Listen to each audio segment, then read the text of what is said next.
Bom dia, pessoal. Hoje, sexta-feira, 29 de setembro, estamos chegando no fim de mais um mês e no fim de mais um ano aí, né? 2024 está se indo.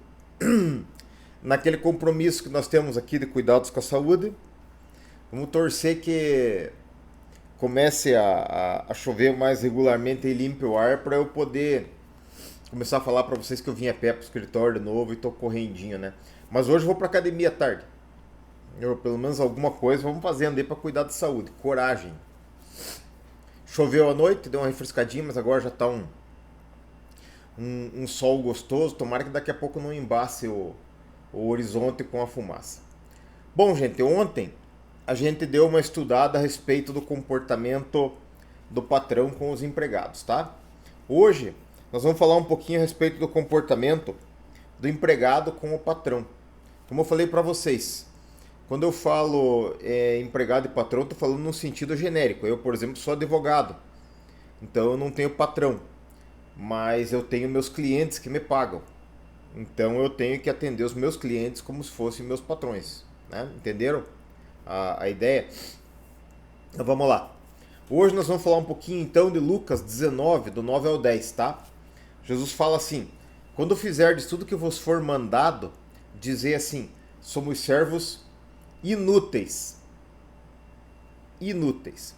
Há um problema geracional hoje, onde as pessoas, e isso eu falo mesmo da minha geração, dos próximos, as pessoas elas se inserem muito no conceito da modernidade líquida, que vai trocando o negócio, as coisas vão acontecendo muito rápido, e a gente quer obter as coisas da gente de uma forma muito rápida, né?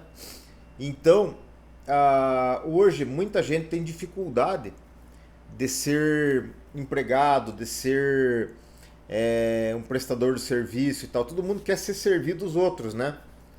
Em todas as áreas. O servidor público virou um servidor público, né? Em vez de ele servir o público, ele se serve do povo. Vocês vejam com os salários de uma casta do funcionários públicos, estou dizendo a grande maioria deles, que a grande maioria deles, como os nossos operadores ecológicos aqui, eu acho que deveriam ganhar muito mais do que ganham, e eles fazem muita falta.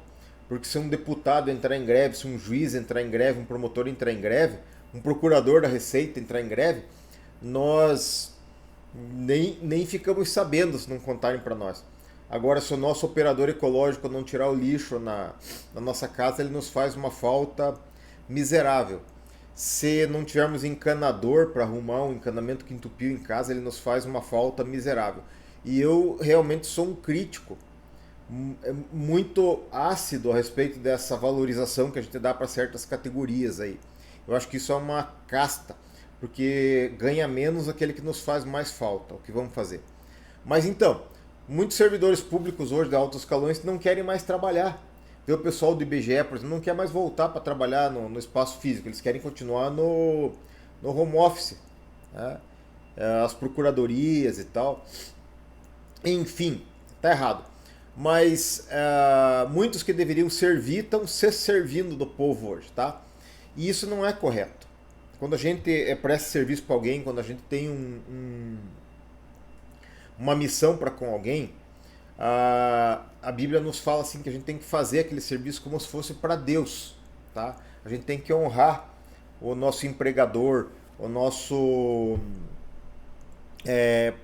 tomador de serviço, para que ele fique feliz, tá? Para que ele nos pague, nós temos a melhor remuneração e ele fique feliz. E nesse conceito aqui se insere: quando você fizer só aquilo que é tua obrigação, você é um inútil. Calcule se não fizer, né? Daí é um desonesto. Mas se você fizer só aquilo que te é mandado, você é um inútil. Procure fazer mais do que te é mandado. Eu vou dar dois exemplos para vocês aqui. O primeiro, eu amo essa história aqui, que é do Naamã, o Ciro, o leproso lá que foi se banhar no rio sujo lá no Jordão. Mas o contexto da história, se você puder ler lá depois, está em 2 Reis 5, é maravilhoso. Eles invadiram a Israel e eles levaram a menininha para prestar serviço. Ela era serva do Naamã, que era um general Ciro, né? E todo mundo estava angustiado com aquela lepra do Naamã. Todo mundo estava angustiado porque ele não sarava, e era um general, era um homem importante, né? E essa menina ousou falar para sua patroa que tinha um homem de Deus em Israel, que era o Eliseu, que era pro Naamã procurar ele. E a mulher, lembra da mulher útil que dava bons palpites, foi lá e falou para ele fazer isso. E ele acabou fazendo, e circunstancialmente ele foi curado, porque foi sob a palavra do homem de Deus. Então essa menina, ela mudou a história do patrão e da família do patrão dela, porque ela fez mais do que era exigido dela. Ela era serva na casa, mas ela deu um conselho para eles e ela foi instrumento para a cura do seu senhor. Ela trouxe bênção para aquela casa onde ela estava, entenderam?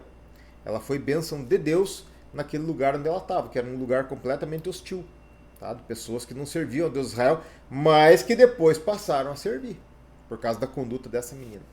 E um segundo texto que eu quero deixar para nós é Gênesis 39, do 1 a 3. A Bíblia nos fala a respeito de José. José é um exemplo de uma pessoa sofrida, de uma pessoa traumatizada, de uma pessoa cheia de abusos na infância e de conflitos internos. Mas José, ele nesse texto aqui conta que ele foi vendido pelos irmãos como escravo. E ele foi ser escravo na casa de Potifar, no Egito. E a Bíblia fala que José era de tal modo diligente no seu trabalho que o Potifar colocou ele sobre tudo que tinha na casa dele. Tudo. Então, o que José mandava e desmandava. Pensem, de uma situação totalmente desfavorável, de jogado num buraco e depois vendido como escravo e podendo ter vários destinos, José foi parar na casa de Potifar como escravo, tá? Mas ele era de tal forma diligente, abençoado e abençoador, e a Bíblia fala que Deus estava com ele e que daí tudo que ele fazia gerava lucro para o seu patrão, gerava felicidade para o seu patrão, que o cara colocou ele sobre todas as coisas da casa. Então,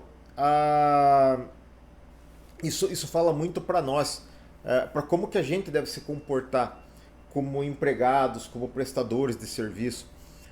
Eu tenho um amigo meu que vai vir daqui a pouco me visitar aqui também, que ele tem um tal capricho para tratar com carro que dá gosto de deixar o carro para ele fazer as coisas e fazer propaganda dele. E eu sei que ele vai ser muito abençoado na vida dele, porque ele entrega o carro, quando deixa na mão dele, muito melhor do que a gente esperava.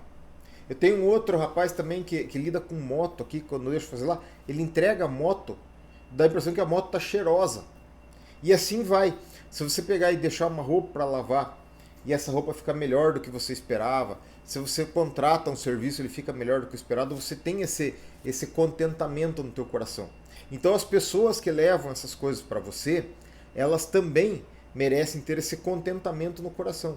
E a tendência, lógico que você vai encontrar ingratos no mundo. Não espere gratidão das pessoas, porque Jesus, quando curou os leprosos, curou 10 e só um voltou para dar glória a Deus, né?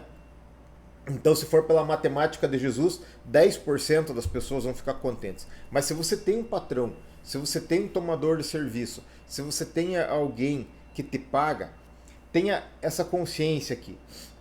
Nós precisamos de todo tipo de gente no mundo, tá? No sentido de trabalho, né? Nós precisamos do empregado, tá? Eu tinha um cara que era meu pedreiro lá, que agora ele está prestando serviço como empregado, mas ele fazia um negócio e eu admirava aquilo. Ele serrava uma madeira assim bem retinho, coisa que eu não tinha capacidade de fazer. Ele tinha habilidade de fazer aquele negócio. Aí tem outro que faz um serviço intelectual, sabe dar uma aula maravilhosa, lá passar o conhecimento para as pessoas. O outro sabe organizar a atividade, é o empresário.